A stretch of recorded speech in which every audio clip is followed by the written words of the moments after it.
तो hello students, welcome back to my YouTube channel Rajasthan exam news. आज जो हम बात करने वाले हैं वो राजस्थान आवासन मंडल जयपुर यानी हाउसिंग बोर्ड के अंदर जो वैकेंसीज आई है उनके ऊपर हम बात करेंगे। आज स्पेशली हम बात कर रहे हैं दो वैकेंसीज के बारे में। मैं आपको बताऊंगा, एक कनिष्ठ सहायक है और एक जूनियर अकाउंटेंट वाली है। 50-50 पद है दोनों के अंदर और अच्छे पद हैं, और जनरल स्टूडेंट जो है इनके अंदर अप्लाई कर सकते हैं, विदाउट सीईटी है ये। 50 पदों पर भर्ती के लिए ऑनलाइन जो है आवेदन मांगे गए हैं। अब यहाँ पे आपको देखने को मिल सकता है कि जो फीस रखी गई है वो काफ़ी ज़्यादा रखी गई है। आवेदन व परीक्षा शुल्क की बात करूँ मैं तो सामान्य वर्ग जो जनरल होंगे और जो क्रिमिनल श्रेणी के अंदर आते हैं, अन्य पिछड़ा वर्ग या अति पिछड़ा वर्ग के आवेदक, उनको 975 रुपये देने होंगे।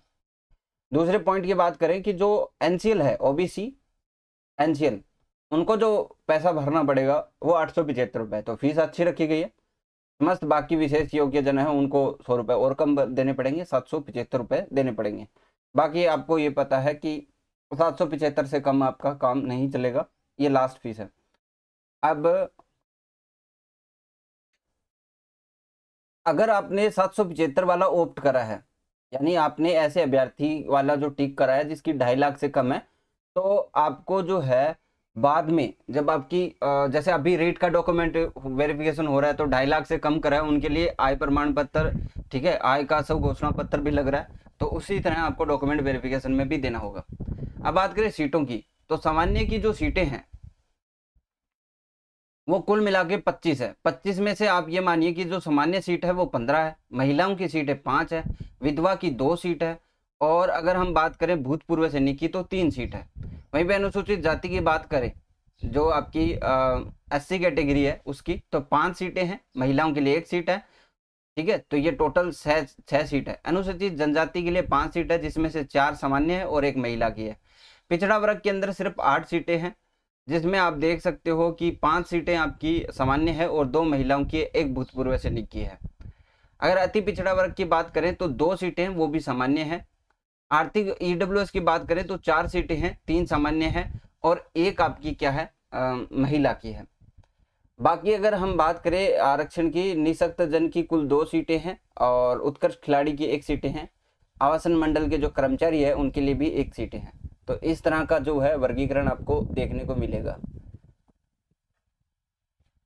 आगे बात करते हैं। देखिए, राजस्थान राज्य के अनुसूचित क्षेत्र उपरोक्त पदनाम संवर्ग में कोई भी पद रिक्त नहीं है। आपके जो अनुसूचित क्षेत्र है उसके अंदर कोई पद रिक्त नहीं है, तो उसके अनुसार ही ये विज्ञप्तियां हैं, जिस हिसाब से जो पद खाली है। अब यहाँ पे ये पॉइंट भी इम्पोर्टेंट है, बोला गया है कि राजस्थान के अन्य पिछड़ा वर्ग, अति पिछड़ा वर्ग व आर्थिक रूप से कमजोर वर्ग के आरक्षित पदों हेतु पात्र व उपयुक्त आवेदक उपलब्ध नहीं होने पर इन पदों को नियमानुसार सामान्य प्रक्रिया से भरा जाएगा। ये भी आपको ध्यान में रखना है। महिलाओं हेतु रिक्तियों का आरक्षण जो है कैटेगरी वाइज 30% होगा। महिला अभ्यर्थियों का आरक्षण उस संबंधित प्रवर्ग में जिनकी ये महिला आवेदक है उस हिसाब से ही इनको अनुपातिक रूप से समायोजित किया जाएगा। ओके, आगे हम बात करते हैं। यहाँ पे जो है डिटेल्स दी हुई है कि किस तरह है, तो आपको इसमें तो नहीं जाना क्योंकि आपको सीटें दिख रही है सामने से कितनी सीटें हैं, और नियमों के अनुसार ही इन्होंने ये सीटें काउंट कर रखी है। आगे उत्कृष्ट खिलाड़ी है, उत्कृष्ट संबंधित से जो आपके प्रावधान है, टूर्नामेंट चैंपियनशिप और ये वगैरह चेक कर लेना आप। दिव्यांगजन के लिए आपके पास जो है ये सर्टिफिकेट्स वगैरह होनी चाहिए जिन भी स्टूडेंट का है। अगर हम वेतनमान की बात करें, सबसे इंपॉर्टेंट बात यहाँ पे L10 है, पे मैट्रिक्स अच्छा है, L10 रखा गया है। शैक्षणिक योग्यता की बात करें, must hold a degree of any universities incorporated bye act of the central और स्टेट, ठीक है। तो ये इसमें कुछ भी ज्यादा नहीं पूछा गया, एक डिसिप्लिन डिग्री पूछी गई है, तो वो मेरे हिसाब से आप सबके पास होती है, BEd sorry BA BSc BCom. इसमें कोई स्पेशली ये नहीं बोला गया है कि आपके पास कॉमर्स की डिग्री होनी चाहिए, कहीं पे भी मेंशन नहीं करा गया है। तो जनरल स्टूडेंट इसमें भर सकता है जो सामान्य डिग्री है उसके से। लेकिन जिसके पास अगर इंटरमीडिएट जो एग्जामिनेशन होता है, सी डब्ल्यू वाला, जो कॉमर्स के स्टूडेंट है वो जानते हैं, cost and work accountant Kolkata का, तो वो भी आपका इंटरमीडिएट एग्जाम तक इन्होंने पास करा तो उनको भी एलिजिबल माना जाएगा। और जिसने ICI के जो आपके CA वाला जो कोर्स होता है उसके अंदर इंटरमीडिएट एग्जाम पास करा है तो उसको भी माना जाएगा। लेकिन इसके साथ आपके पास एक चीज बता दूं कि कंप्यूटर का कोई डिप्लोमा होना चाहिए, कोपा वगैरह या फिर कंप्यूटर एप्लीकेशन के अंदर, ठीक है, या फिर आपके पास एटलीस्ट RCIT तो होना चाहिए। अब काफी सारे स्टूडेंट पूछते हैं कि RCIT नहीं है तो क्या करें। देखिए RCIT आपके ऑलमोस्ट एग्जाम में पूछा जाता है, ठीक है, तो आपको ये कर लेना चाहिए। आप आज ही इनरोलमेंट कराओ, 2500-2700 रुपये लगते हैं, उसका एग्जाम होता है तो उसको पास करो, बस हो जाएगा, है ना। RCIT आपका मैंडेटरी है। जिनके जिनके कहीं पे भी कंप्यूटर नहीं पढ़ा हुआ उनके लिए तो मस्ट हो जाता है। कॉमर्स वाले जो स्टूडेंट हैं उनके लगभग जो है 12th के अंदर या तो इको रहती है एक सब्जेक्ट के रूप में, या कंप्यूटर एप्लीकेशन रहता है। अगर आपकी कंप्यूटर एप्लीकेशन है तो भी आप एलिजिबल हो जाते हो, RCIT की जरूरत नहीं पड़ती फिर।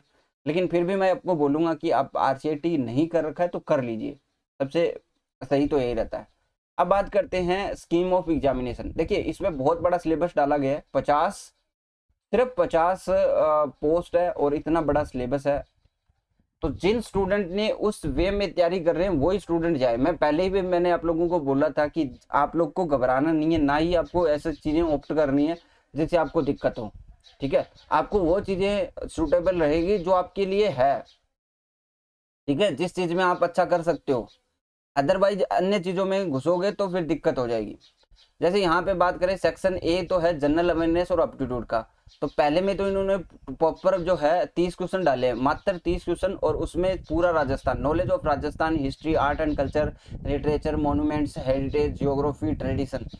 और दूसरे पार्ट में इन्होंने 30 क्वेश्चन के अंदर जो एवरीडे साइंस है, जनरल एप्टीट्यूड है, जैसे हिस्ट्री, इनोवेशन जो करंट का है वो पार्ट आ जाता है, मैथ और बेसिक कंप्यूटर भी पूछा गया, और लास्ट में इन्होंने डाला है प्रॉपर वे में आपका 90। तो यहाँ पे अगर हम बात करें तो 60 क्वेश्चन तो जो है वो आपका जनरल पार्ट रहता है, और 90 क्वेश्चन जो है आपका कॉमर्स का पार्ट है, ठीक है। तो ये सिनेरियो रहेगा इसके अंदर। 40% रखा गया है ये राजस्थान और जीके वाला पार्ट, 60% रखा गया है ये कॉमर्स वाला पार्ट। अब हम बात करें तो 40% आपको पास करना होगा, ठीक है, एग्जाम्स में पास करने के लिए। Except mathematics and basic computer senior secondary level B standard of the section A paper of mathematics basic computer will be secondary level, ठीक है। तो ये सेकेंडरी लेवल तक रहेगा। पैटर्न जो है वो आपका MCQ टाइप रहेगा। मार्क्स जो है मैक्सिमम मार्क्स वो 450 होंगे। इनकरेक्ट जो 3 मार्क्स है ना वो तो सही है, और नेगेटिव में 1 मार्क्स जाएगा, यानी आपकी 1/3 क्या है, आपकी नेगेटिव मार्किंग है। तो ये बहुत इम्पैक्ट डालेगा, नेगेटिव मार्किंग सबसे ज्यादा इम्पैक्ट डालती है।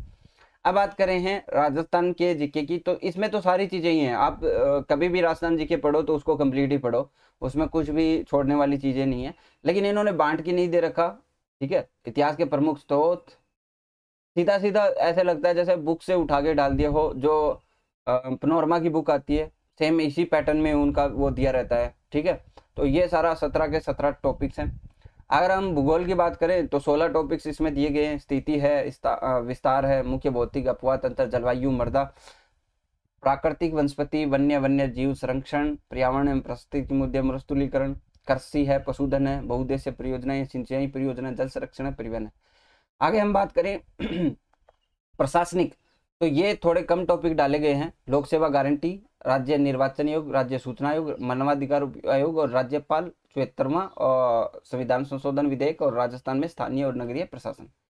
अब बात करते हैं इसकी जो पार्ट बी है, ये सबसे टिपिकल रहेगा क्योंकि इसके अंदर बहुत कुछ चीजें हैं। जैसे जनरल साइंस है, ठीक है, जनरल साइंस में आपको सब कुछ क्लियर करना पड़ेगा। देखिए यहाँ पे including CSIR manage, national labs institute, environment, pollution sorry, ठीक है, और सैटेलाइट, एलिमेंट, कंप्यूटर्स, बहुत सारी चीजें दी हुई है। ऑब्जर्वेशन, एवरीडे साइंस तो पूरी आती है।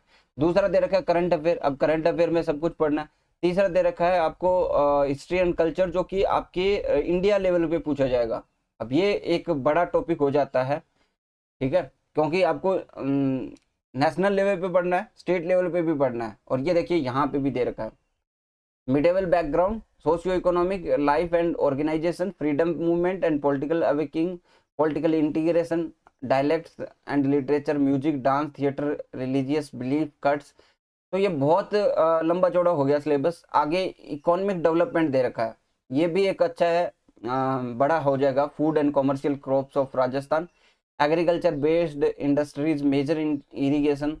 ठीक है, तो जो स्टूडेंट इसकी तैयारी कर रहा है उसके लिए ये इंपॉर्टेंट रहेगा कि आपकी अगर सूटेबल लगे तो ही घुसना, अदरवाइज आप बाकी के एग्जाम्स जो आगे मैंने पहले बोला था कि वैकेंसीज आने वाली है बहुत सारी, उसमें और गड़बड़ कर दोगे, क्योंकि ये इतना सब कुछ है ना, पढ़ना थोड़ा सा टिपिकल टास्क होता है, क्योंकि इसमें सारी चीजें दे रखी है। आप कौन कौन सी चीज छोड़ोगे, आने तो 30 क्वेश्चन है, और 30 क्वेश्चन में कौन सा क्वेश्चन कहाँ पे आएगा कुछ नहीं पता। मैथमेटिक्स की बात करें, ratio and proportion, percentage, profit and loss, simple and compound interest, time and distance, time and speed, work and time average. Basic computer की बात करें तो वही आप ये है इंट्रोडक्शन कंप्यूटर और विंडोज। उसके बाद दे रखा है वर्ड प्रोसेसिंग एंड प्रेजेंटेशन, जो आपके MS वर्ड और MS पावर पॉइंट आता है। स्प्रेडशीट्स दे रखी है, वर्किंग विथ इंटरनेट और ईमेल दे रखा है। देखिए इसमें ज्यादा से ज्यादा क्या होता है कंप्यूटर के अंदर, एक तो इंट्रोडक्शन वाला पार्ट जो आपकी जहाँ पे जनरेशन वगैरह पूछ लेता है, ठीक है, एक ऑपरेटिंग सिस्टम वाला पार्ट जो विंडोज वगैरह होते हैं, फिर ये 3 पार्ट आ जाते हैं, MS Word, PowerPoint, Excel और आपका फिर इंटरनेट। ये इतने ही टॉपिक होते हैं, कोई भी एग्जाम देते हो आप उसमें लगभग इतनी ही चीजें आपके कैलकुलेट की जाती है। अब आता है मेन पार्ट जो कॉमर्स का है 90 मार्क्स का। अब देखना, आप ये सोचोगे कि क्या सिलेबस है ना, बुक कीपिंग के अंदर ये मानिए कि आपका जो सिलेबस पूरा है, जो आप बुक कीपिंग और अकाउंटेंसी के अंदर पढ़ सकते हो वो सब है। अकाउंटिंग दे रखा है, मीनिंग और ये सब चीजें, अकाउंटिंग प्रोसेस आ गई, सब कुछ आ गया। बैंक रिकंसिलेशन स्टेटमेंट बनाना होगा, फिर उसके बाद रेक्टिफिकेशन करना होगा एरर्स का, अकाउंटिंग करनी होगी डेप्रिसिएशन के लिए, receipt and payment account, income and expenditure और बैलेंस शीट, यानी आपके टोटल यहाँ तक आ गया। अब सिंगल एंट्री सिस्टम, फिर पार्टनरशिप, फंडामेंटल्स जो कैपिटल फिक्स्ड फ्लैक्चुएशन होती है वो सारी चीजें, रिकंस्ट्रक्शन ऑफ फर्म, यानी ये एक बड़ा पार्ट है। रिकंस्ट्रक्शन और अमेलगमेशन हम पढ़ते हैं, ये आपके ग्रेजुएशन लेवल की चीजें हैं। इंश्योरेंस क्लेम्स आ गया। उसके बाद हम बिजनेस मेथड की बात करें तो ये अकाउंटेंसी जो है ये आपकी कंप्लीट है, अकाउंटेंसी प्लस फाइनेंशियल अकाउंटिंग, इसमें ये दोनों चीजें ही चलेगी, क्योंकि रिकंसिडरेशन डाला हुआ है तो वो भी आपको पढ़ना पड़ेगा कॉर्पोरेट अकाउंटिंग के अंदर। बिजनेस मेथड की बात करें तो इंट्रोडक्शन, स्कोप, ऑब्जेक्टिव्स आगे, फॉर्म ऑफ बिजनेस आगे, और ठीक है, नेगोशिएबल जो आपके इंस्ट्रूमेंट है वो पूछे जाएंगे, sources of business finance, advertising, consumer rights, human resource planning, communication, discipline, coordination. Almost ये कह सकते हैं कि अच्छा लेवल दिया हुआ है सिलेबस का। ऑडिटिंग की बात करते हैं, auditing meaning, objective, types of audit, planning, procedure, audit programme, working paper, test checking, routine checking. ये तो आपका जनरल हो गया, जो बेसिकली कोई शुरू करेगा तो इससे ही शुरू होता है और इतनी ही चीजें समझता है।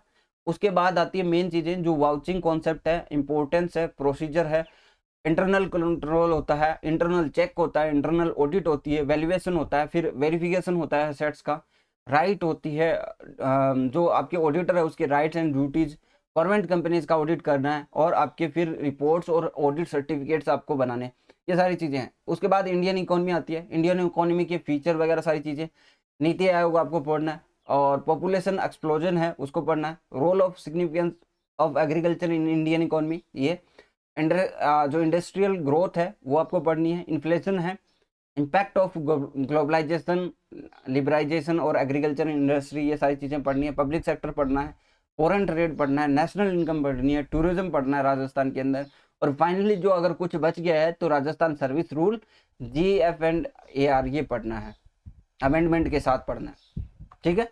और इनके अलावा भी आपके पास योग्यता होनी चाहिए अच्छे स्वास्थ्य की, अच्छे चरित्र की, और राष्ट्रीयता आपकी नागरिकता होनी चाहिए इंडियन, और एज का कोई इश्यू नहीं है 18 से 40, बाकी छूट भी दी जाएगी। बाकी तो इसमें पेंशन वगैरह अलग से। परीक्षा का जो आयोजन है वो संभावित परीक्षा मंडल द्वारा संभावित सितंबर माह को आवंटित केंद्र परीक्षाओं पर आयोजित करवाई जाएगी। अब देखिए सितंबर तक इन सिलेबस को पूरा करना नॉट पॉसिबल है ना, बहुत लंबा चौड़ा है, पढ़ना बहुत ही मुश्किल है।